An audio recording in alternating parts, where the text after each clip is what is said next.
how would you raise your kids? That was one of the questions that came by email asking me, Mike, how would you raise your kids? And so I wanted to answer something that's very useful for the person that asked. And then I thought to myself, what qualities about myself I like that I would like to pass on to my children. Obviously, not all the qualities that I have are ones that I want them to pass on, but the ones that are really good ones, I thought, how did I get them? And it came to me that literally some of the character traits that I would love to pass on came to me from very specific moments in my life that I associate with those character traits, right? And most of those character traits, or most of those moments were created by my family, by my parents. And so if there's anything I can do to sort of recreate that for my children, I would love to do them. But I thought if I tell you about some of those stories, it may actually help you.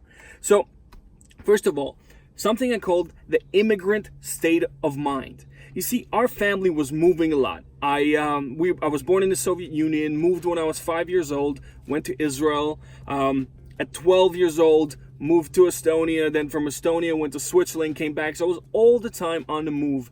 And wherever I would go, I would never really belong. I would be a foreigner in every country that I used to go to. I think that it fundamentally made me the person that I am today. Why? Because when you're a foreigner, when you move all the time, you constantly have to try significantly harder to achieve the results that most people that are, let's say, from that country achieve.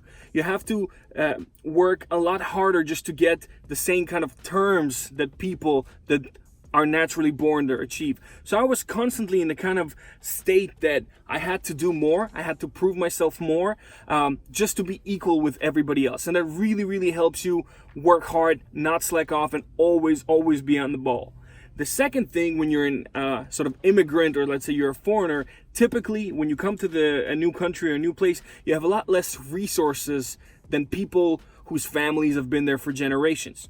So always having less resources, and that was true when we came to Israel, it was true when we came to Estonia, when I went alone to study in Switzerland, I had to get super resourceful. By that I mean, if most people could hire others to do a job, could outsource some part of the task to do the job, for somebody to do the job for them, I had to do every little part of the task by myself, from A to Z. Everything. And so I had to learn and pick up little skills here and there, just because I could not afford to outsource it. I could not afford to pay somebody else to do that. So you learn a lot more. Finally, one of the main things of you being or living with an immigrant kind of life is you develop very, very thick skin, because usually the kind of conditions that you live in, the kind of both living conditions, working conditions, the kind of jobs that you get when you're not from the country are typically not the best that you can get, right? Usually you worked shittier jobs, you get to live in some of the shittier apartments, and that makes you develop really, really thick skin, which was super useful in business, because I honestly cannot think of what somebody in business can say to me or do to me that would be worse than some of the conditions that I lived in or had to go through as we were moving around the world. So it helps you develop very, very thick skin, and it gives you this one main mentality. Who, if not you? You learn to be responsible for your actions. You learn to understand that if it's not going to be you, nobody else will do it. So this immigrant state of mind is very, very important. And I was 5 years old when we moved for the first time. So I'm very, very thankful for my parents that putting me in this situation helped me develop this immigrant state of mind. The second thing, something that's very, very important, humility. Now, humility is a character that I would absolutely love to pass on to my children. I have a story regarding that as well. I remember when I was about 12 years old, my uncle gathered a bunch of our family members together for dinner. We all got together in his house, and he was doing they were cooking some special Asian food, some really exotic food, amazing drinks. And he came up to me and said, "You know what, Mike, the family's coming together. We're going to have this dinner, but I actually want you to serve the dinner. Not be part of the whole group, but I want you to work in service Can you do that? I was pretty shocked. I was like, why do I have to serve? The whole family's having fun. But I didn't want to say no to my uncle, so I said, sure, I'll do it. And so that evening I came. I had to wear white shirt, like a waiter. Everybody was having fun. I was serving food. Inside me, things were boiling. I was so mad. I was like, why do I get to be on the other end? I'm part of the family just like everybody else. How come I don't get to do this? And so throughout the evening, it bothered me. And I guess my uncle felt it or saw my slight disappointment. So in the evening, towards the end of the night, I was outside. He came to me and said, Mike, listen, you once told me that you want to live better than everybody else. You want to be different to everybody else. Well, then you have to act and be and do things not like everybody else. And I was like, whoa, I'm 12 years old. What are you talking about? And that, I guess, whether he saw something in me back then or it was just his way of teaching me a lesson, he said, listen, I want you to learn this now. If you learn this humility, if you learn how to humble yourself now, it will help you later on. And he was so right. He was spot on, because later on in life, I started working in restaurants and in hotels. I started working as a bellboy. I was carrying suitcases. I was carrying plates.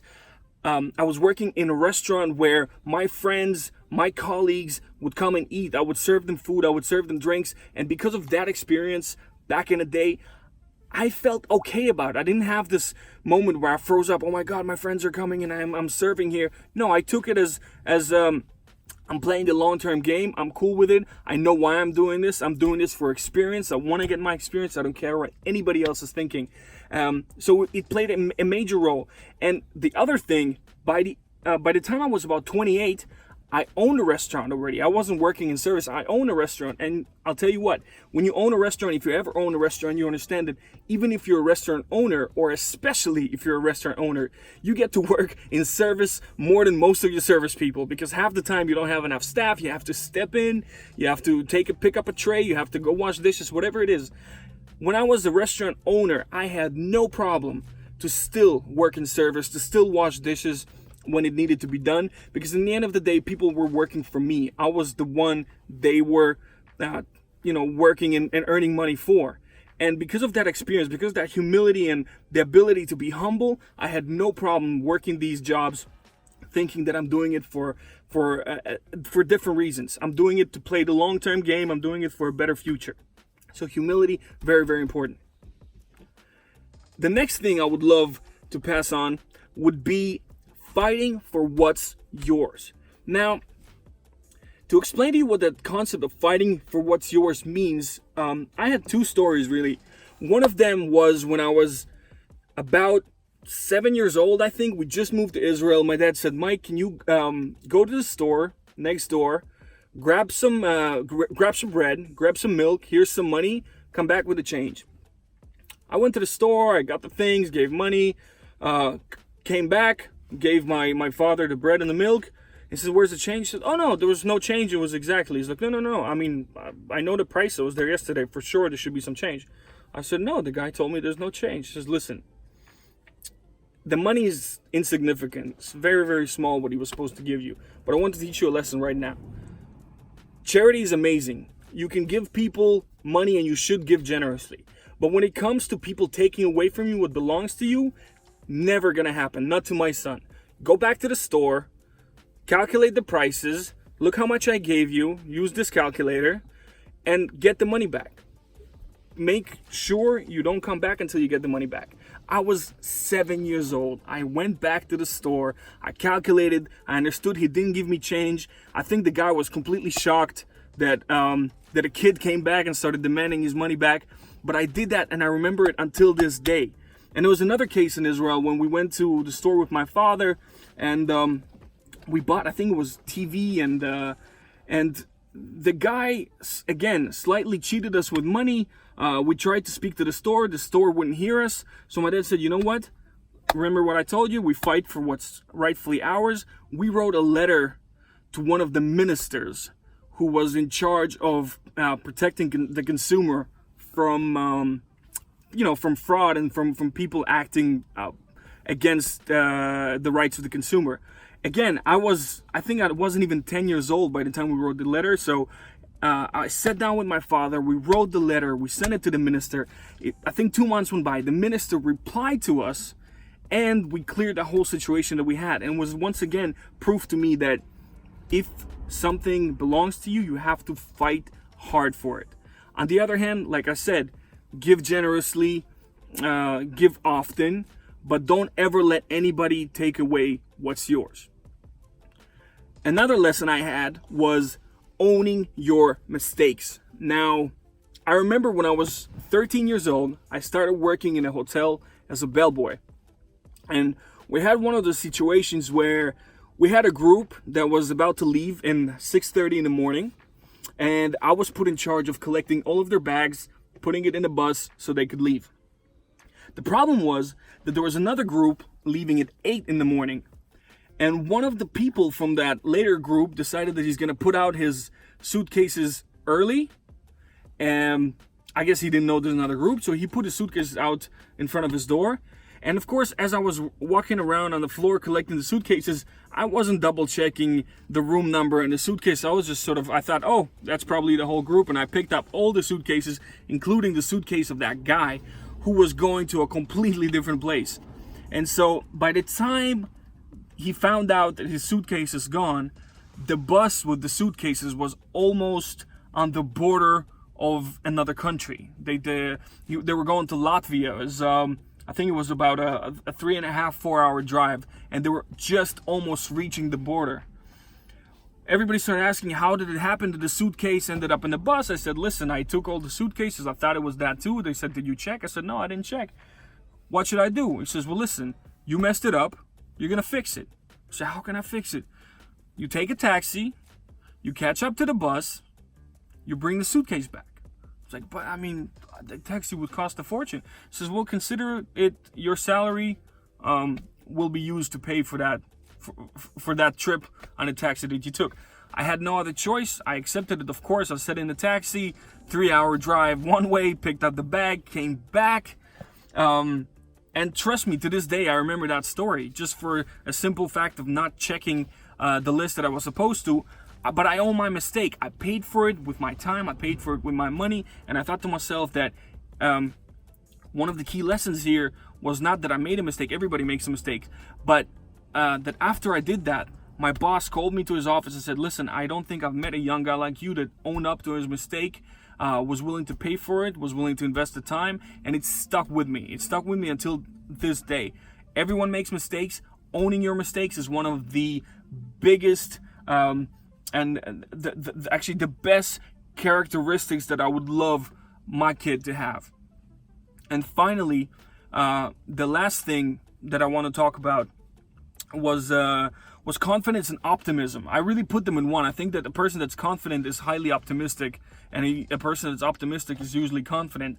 When I was really young, for a reason that I didn't understand for a very, very long time, my dad said, you know what? You're going to go to a modeling agency. I was like, what? That's not, like, boys don't do that. That's not a manly thing. What do you mean a modeling agency? He's like, no, I want you to go. I was like, why? He said, trust me, I'll tell you later why.